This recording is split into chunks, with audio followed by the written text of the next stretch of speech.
All right. 3, 2, 1. Well, boys, the madness continues. Welcome everyone back into another edition of the Schmo Table. I'm Shake and Bake here with Rainman and Divock per usual. And guys, we had a fun weekend of basketball, didn't we? Leading up to next weekend's Final Four. Yeah, it was a lot of fun. Can we figure out how to get some like opening music in here to make it sound more professional next time? Like maybe some like that's something like this song that they're playing on CBS. You know, We should like just get the Maroon 5, or maybe some like. Let's just get Maroon 5. How about You some mean Run Coldplay? or Coldplay, whatever. I think it's Coldplay. That's who it is. You're right, Coldplay. My bad. Might be. But or maybe some like One Shiny Moment. How about that? Just every time. The ball is tipped. There you are. Okay. Do you want to just serenade it? Do you want? How about you just lead in, Divock, and you can just. I need Greg Gumbel to lead me in. Okay. And also arrange that. All right. But yeah, for next March Madness for the future. For the Final Four, we'll soup it up for the Final Four. That's the promise of the fans. One shiny moment, lead in March Madness 2018. Be ready. Ready. Okay. Unlike a lot of teams were this weekend for this game. So there were like, I feel like for as many good finishes and good games there were just like, let's get like the crappy boring ones out of the way. Okay. Kansas's game against Purdue was not fun. Butler losing to UNC was not fun. Shit. The LeVar Ball Bruins and Kentucky was not all that fun. Not that fun. Not that fun. Expected that to be way more fun, especially because my March Madness bracket hopes are not dead because my bracket's perfect, but are essentially dead because one of my brackets isn't perfect, unfortunately. I was really, really surprised by the UCLA performance because I was on my way to a bar, and the girl in my lift next to me, who didn't even fill out a bracket, nor did she know who was even in the basketball tournament, she said she liked UCLA to beat Kentucky. And then other people would ask me, and I'd say, you know what? The girl in the lift next to me said UCLA, so that's probably what's going to happen. Yeah, so I was really surprised. That whole team. Then obviously just because of what we've been talking about since it's the LeVar Ball Bruins, Lonzo Ball's poor play that night is the only thing that people are going to look at. But that whole team just wasn't playing well. I mean, Kentucky just disrupted any offensive flow that team had. And as we all know, if UCLA can't play their offense, they can't win games. Yeah. Kentucky's defense was stifling, far and away. Stifling, and I should note the girl in the lift next to me was not LeVar Ball. I should put that out there. That is probably a lot of the reason that UCLA did not win. Is LeVar? It is because of LeVar? No, because she wasn't LeVar. Oh, she was LeVar. I would have been fine. Good point. Do you think LeVar was a distraction for the Bruins? Like, I know Lonzo plays it off as like a LeVar being LeVar type of situation. But, absolutely, they haven't had to deal with LeVar their entire lives. No. Like, you get used to that shit. Your dad hypes himself up as like the best one player. You're like, okay, that's just LeVar being LeVar. But you got to deal with him as your teammate's dad, who's putting promises on you, and like. Well, that's the thing is yes and no. I'm not one of the people who's kind of in the circle that when parents are saying all this stuff, especially or like anything, just because of how overblown we are, and as we are sitting here contributing to the overblowing of mass media information. And, just nitpicking every little thing here and there and fucking everywhere that, like, I don't feel like TJ Leaf gave a shit that Lonzo Ball's dad was talking about how good UCLA was. Because if I'm on a team at a high level, like, I'm thinking we're pretty fucking good too. And as long as Lonzo Ball is delivering me alley-oop passes or hitting me on passes in the corner, I don't really care because then it's on me to make the shot. Like, LeVar Ball, if I'm anyone besides Lonzo Ball, does not bother me. Yeah, no, I mean, obviously it doesn't bother his kids either. So yeah, right. I mean, I don't know if it does or it doesn't, but like he didn't perform well in that game. That's still not going to drop him out of a top 3 pick. But I like blaming his dad. Top 3 pick. Yeah, De'Aaron Fox played like a starting point guard. and point guard in that game, and he just got the better of Lonzo. That's just how it wasn't. It was interesting though that he went on like First Take like 2 days before.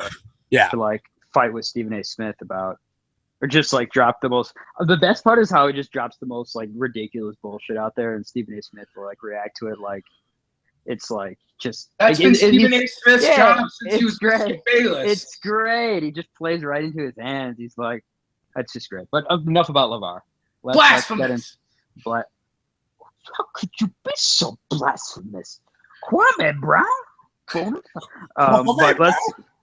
But let's get into some other stuff besides LeVar Ball. Yeah, let's talk about how I assume that we all went a little nuts when Florida hit that shot against Wisconsin, because that was just fun. That was amazing. Yeah, it was the same shot, which is amazing. I thought his name was Chorizo for the entire game. I was calling him Chorizo. And someone else was calling him like mini Matt Barnes. I thought he looked like Matt Barnes with all those like tattoos or whatever. Yeah. So it was crazy. I was in the back of the cab because, of course, we're stupid and left right before halftime. Left right before overtime, thinking we'd get where we were trying to go before overtime happened. But that's what's great about technology and the fact that I have a problem with not being able to look away from my phone. So right. Yeah. And everyone should just start shooting from like their 3-pointers from like the free throw line now. Like jumping to the free throw line and releasing it from there. Seems to make sense. Yeah, do it. Do it closer. Why not? It worked twice. I mean, that finish was great. Obviously, Florida lost today to South Carolina, so that shot ends up being erroneous. But it's just a great March moment either way. Oh, not erroneous, irrelevant. Not irrelevant or erroneous, because if Wisconsin won, maybe they are in the Final Four. Yeah. Truth. Yeah. Huh? How about Frank Martin? All those great Kansas State teams, he couldn't get there, and now he just South Carolina. Did anyone else? And I also didn't realize that this is already Frank Martin's 5th year in South Carolina. Feels like he's been there about 2. He built a team there. We all had them lose in the first round. Fucking Marquette. We all did. Yeah. Yeah. We didn't know anything about them. The last time I saw them, I was watching Alabama's listless offense beat them. So, No, but I mean, honestly, something I do have to give credit for is their defense has been phenomenal. I mean, their perimeter defenses, they just no one can get shots off, clean shots from beyond the arc. And, St. Davis is working incredibly. Thornwell's working incredibly. The entire team's working incredibly. I just want to say all around, like, an amazing effort and incredible display of defense. I mean, their second half. I mean, the first half was not quite what they've been accustomed to. Florida shot 7 for 12 from 3, I think, or something like that, and then 0 for 15 probably. Yeah. So they didn't make any. Yeah, that's Frank Martin. I mean, the bottom line is like you don't want to like play bad for Frank Martin because he'll like slit your throat if you do. So like that's the main. He'll leave you in the middle of Biscayne Bay. Basically, like he gets scarier by the minute. About to say like angry Frank Martin is actually Dexter from Dexter, and he's right. He's I can't remember the guy's nickname, this killer's nickname in Dexter, but like anyway, Nice Truck Killer. That's or the Bay Harbor Butcher. Bay Harbor Butcher. Thank you. The Bay Harbor. No, it's like from Frank. Did you see him answer that like kid's question on the SI? Yeah. He's like, kid, that's a fucking good question. Yeah.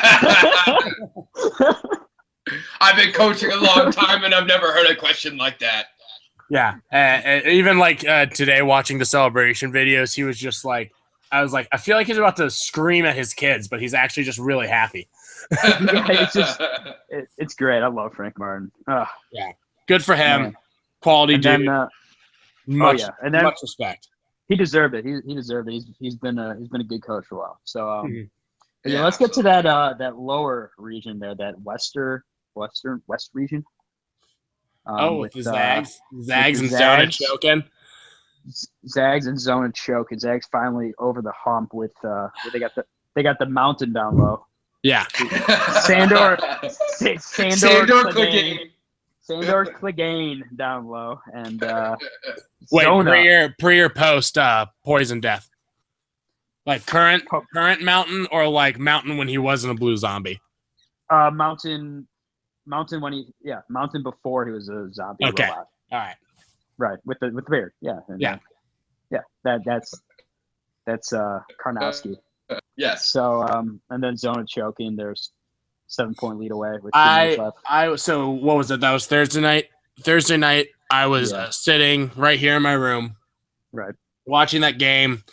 2 minutes left, I think it is, and Xavier gets down 7 or 8 points. It's like 61 to 68, something like that, or about to go up 70, whatever, And I was like, oh, well, time for bed. I've got work tomorrow, And again, I literally turn off my TV, roll over, and about 2 minutes later, less than 2 minutes later, I get a notification on my phone, which is just what you want to hear right before you fall asleep, and it's like upset alert, Xavier down like 72 to 71. I was like, well, gotta turn the TV back on.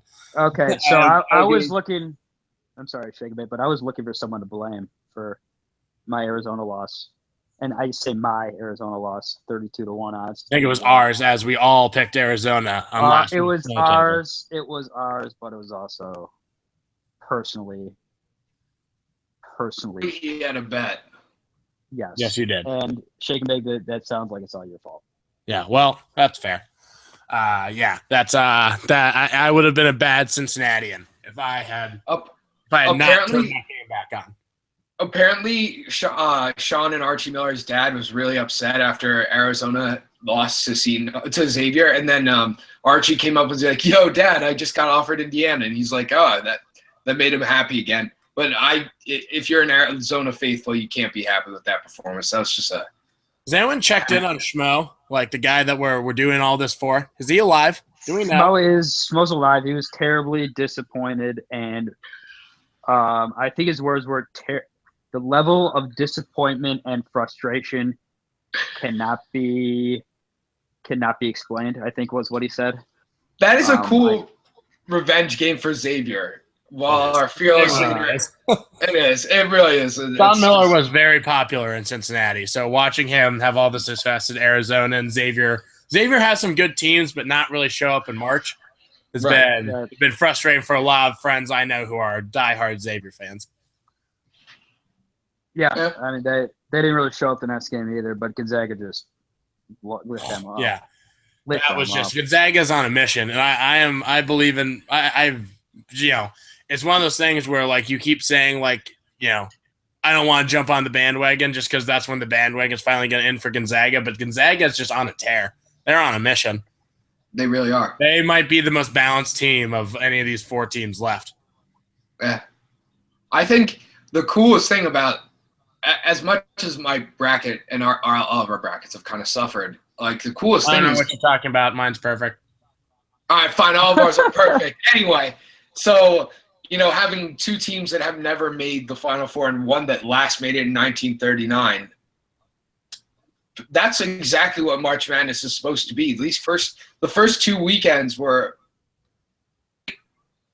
But I mean, the first great 2 games and nothing, no crazy upsets. No crazy upsets. The first weekend. The first weekend, there were no crazy upsets. There were no buzzer beaters. There were no It just seemed like the winners were the top seeds were going to win. It was going to be a march to the end, but then all of a sudden, all of these crazy upsets and the Florida last second shot, the UNC last second shot that just happened. I mean. It's finally gotten its kick. I don't know. The first weekend was kind of made up for it. Made up for it a little bit. Yeah, definitely made up for it. Divock, I believe you had since we're talking about Arizona blowing it. It can't be stated enough that how much Kansas I think blew it too. So Divock, I believe you wanted to talk about who choked harder, who choked something down their throat way harder. Was it Kansas or was it Arizona? Well, considering Kansas had much better odds to win the whole thing than Arizona heading in, and also looked like the odds-on favorite after their first 3 games, that was the best team in the country, no doubt, heading into Elite Eight, right? Yeah, I mean they destroyed Purdue as they should have. So you would think. I mean, Arizona choked the game away more because they literally had the game and blew it. But Kansas, I think they choked as hard as they have, probably, man, that I can remember a Kansas team choking, and they've choked quite a bit. They are a final. They're an Elite Eight like choke every year. Like it's 5 out of the last 7 that they've missed, that they've gotten to the Elite Eight, but not actually made it past. Like that's an accomplishment for a lot of schools, but for Kansas, when you've won the Big 12 for 13 years straight, and like you own one of the best conferences in the country, and you can't make it past the Elite Eight, that's got to be really disappointing. I'll say I didn't realize that until yesterday. I was watching the game with two buddies of mine who went to Mizzou and hate Kansas more than they like Missouri. It's just border war. It's how it is. Right. That Bill Self has, I believe, actually only made it in 14 years, made it to 2 Final Fours. Went to the national title both years, but he did win once. He did win once. But you're right, Ray Man. Like, I don't say that a lot, but Rain Man, like, you're right. And they just choke it away in the Elite Eight all the time. Yeah, I should say I think the VCU loss that they lost, that team was better, and that loss was worse. Yeah. So I would say this isn't the worst choke job they've done. Well, Oregon has just come out and been spectacular too. And before we get to Kentucky and UNC, I want to talk about the Ducks. The Ducks are they're playing spectacular basketball, and I think the biggest player of the crew of their team who stepped up is Josh Bell. He was almost doing a triple double with blocks there. Yeah, close. He was not only just the blocks, but just being like an effective post player. As before, he was kind of just an on-ball defender and a space eater, and with Boucher there the whole season. And he has just been a beast. Like, he was great against Michigan. He threw Mo Wagner way off his game. He held DJ Wilson. DJ Wilson did have to guard him that much, but when he did, like, he just moved DJ Wilson out of the way to go get offensive and defensive boards. Josh Bell has been, so far, at least to me, the player of the tournament. Yeah, I mean, his performance against Mo Wagner, like, just shutting him down, especially after the game he had before against Louisville, like, he just shut him down. I mean, he was completely ineffective. Did not have a good shot that entire game. He was rendered completely ineffective. Yeah, and that alone should merit like a lot of being able to look at him. But he's done so much more for that Oregon team, especially since Boucher went down. Yeah, and then you had Tyler Dorsey. Tyler Farouk Madorsey, I was calling him. There is shooting daggers. Oh my God, that guy on fire. He's on fire, and the thing is, like, they're doing this without their best player, Dylan Brooks, being all-world right now. He's not playing like a superstar, and it doesn't matter. Oregon's playing great team basketball. That Oregon UNC game is going to be, and I said Oregon because I'm from Chicago. Oregon. That Oregon UNC game is going to be a barn burner. I agree. But then let's move on to, since Rain Man, the only one who picked UNC, and he is celebrating about it, and it's all hype as fuck, blah, blah, blah, fuckity blah. UNC, UNC Butler, boring. Kentucky UCLA, disappointing. That game today, holy shit. Yep. Wow. That was a perfect March game. So you got your buzzer beater that you wanted, Rain Man. Malik Monk hit that 3. I mean, and that's the thing. And the other thing is, like, You know what? Go ahead, Ray Man, and I'll retort. So one of the coolest things, I mean, if you're a Carolina fan, is that happened in reverse. Marcus Page made that double clutch 3-pointer in the national championship game to tie it up, and then Chris Jenkins sank it to sink them. So it must be nice to have the roles reversed this year. To have that momentum going in. I think Arkansas really rejuvenated them. I think Malik Monk looked incredible. Those 3, he made 3 threes where he was completely just everyone was all over him. But him and De'Aaron Fox were largely ineffective. And I think that they took them out of the game. If you look at the box for their score, regular standards. Yeah, and Rayman, I'm glad you brought this up, because if you look at the box score and you watch the game, neither team actually played very well. Oh, No, it was a sloppy game. terrible. And terrible. I think that based on the fact that North Carolina did not play that well and is better than that game is, it might very well play better and shoot better than they did against Kentucky, against Oregon. But they're just lucky that Kentucky, Malik Monk had 2 fouls early in the game, so he was on the bench, but that Kentucky as a whole is a bad three-point shooting team, and they didn't have a bunch of guys who could just come in and drill threes. While there was a point in the game early in the second half end of the first half, early second half, where Kentucky missed 12 straight shots.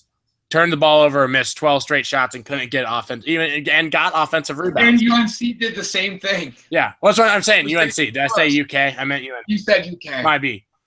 UNC, like, if any other team who can hit threes consistently against that stretch for UNC would have beaten UNC. But UNC, A, gobbles up boards like it's nobody's business, but B, just had another big team who was bad at shooting threes, and that's as lucky as it is to hit that game-winning shot. Kennedy Meeks was incredible on the boards. Yeah, he was just phenomenal. I mean, the effort, the always being where he needed to be. What did he end up with, like 19, 20 rebounds? Like that was one of the best. And they were really aggressive. They came at each other. I'm surprised there weren't more fouls. They allowed them to play through a bunch. Mm-hmm. But De'Aaron Fox had foul trouble early. Whoa, Raymond, more fouls. They were getting called for everything. Kentucky, I mean, Calipari had a lot to gripe about with, Monk in foul trouble, De'Aaron Fox in foul trouble. I think there were a lot of instances where they could have called it, but they didn't because it was super aggressive. Yeah, down low. I agree with Rain Man. Down low, they were letting a lot of calls go and just letting the big boys play. That's true. Okay, yeah, I agree. It was a very physical game, and there's definitely a lot of crashing on the boards, a lot of banging. Mm-hmm. Bodies banging on the boards. Bodies banging. Nothing like some good post play on a Sunday afternoon. Oh, absolutely not. And I thought Kentucky was going to take it when that big lumberjack they had off the bench who kept on making those shots. That white dude. Oh yeah, the Australian. Is that it? Oh, Humphreys? I think his name was. Yeah. Yeah, he just kept on. He was making all these mid-range jumpers, looking like he was like Luke Herringdoty or something like that. And next thing you know, Kentucky's on top, and then. Luke May, not Sean May, Luke May, with the game winner. Yeah. There's a video circling around the internet of some bar that I assume is in Lexington of a bunch of Kentucky fans going absolutely nuts when Malik Monk gets that shot, and then seconds later, just everyone's just pissed, and it's pretty damn funny. But yeah. That's exactly how North Carolina fans felt last year. Yeah. And have you guys watched the video of Bam, Ian Badeo, and De'Aaron Fox after the game? Yeah. I saw the retweet or the tweet of De'Aaron Fox cries with his teammates. And then Lonzo Ball immediately. I don't soften up for much, but that gets me every time, man. Yeah. Yeah, that was. Those guys cared, even though they won't be there next year. But they cared. Yeah, they cared. Well, and, maybe this motivates them to stay. Who knows? Never. How much money does Calipari have to spend? That's the question. Not enough to. He's got to pay the new kid. He's got to pay the SAT scores to change. That shit ain't cheap. Yep, that's true. Calipari's he's making a lot though. Maybe Kentucky can up his salary a little bit. That's true. That's true. It's all business. It's a business, right? All right. Well, Jeff, Final Four picks. Let's do it. Okay, these are going to be right this time. These have to be right. They have to be so right. So strap on your dancing shoes, boys. We're going. Okay. Oregon, UNC. Divock, lead off. Making me lead off? Oh, okay. I'll take UNC. Rain Man, I know who you're choosing here, but say it anyway. Yeah, I'm picking UNC. I have them winning it all, so I'm going to continue. I think that they have a solid all-around team. Well, you haven't winning it all? Yeah, I always have. No, you didn't. You changed your bracket. No, I did. I've always had him. No, He you did had, have UNC. you had UNC. I've said that from the beginning. We have notes to confirm. You had Minnesota. That region. I remember specifically the first. Sure you podcast. didn't have Purdue winning? Sure, at Purdue. Rain Man, we peer pressured you into taking Middle Tennessee State to win it all. Remember that? Hey, peer pressured me for Purdue would beat Kansas, and And I was Princeton. stupid enough to Princeton, but like I still had them losing the next round, so I didn't care as much. But still, yeah. I'm the only one that had UNC winning it all. Yeah. I'm gonna keep it. I've like strategy tells me after what I saw between the two teams tells me to pick Oregon, but being that this UNC team just keeps cranking out boards and close wins and big wins, I have to. I don't think that Oregon can handle the bigs down low, and just scooping up all the boards that they do. I have to take UNC, especially because so much of this team was there last year, and they're hungry just like Oregon's hungry, but UNC was that much closer to winning the whole game, the whole thing last year. So I'll take the Tar Heels reluctantly. Now, what I will say, Shake and Bake, is every game is an independent entity. That's every true single too. one. That's true. So you would have said, Oregon looked great last game. Well, Kansas also looked great the game before too. True. So you gotta. You're not wrong, but I think experience wins out here. So much of this UNC team was here in the same position last year, and they know what they're doing. Roy Williams knows what he's doing. The strength and length that they have, I just don't think that Oregon can compete. I think Oregon can compete. I don't think that they can win based on what I know about the two teams. Right. No, I mean by compete, I don't think they can win. All right. Also, Oregon's coach is named Dana. So he is named Dana. That's true. It was really fun when Dana Jacobson was interviewing Dana Altman. After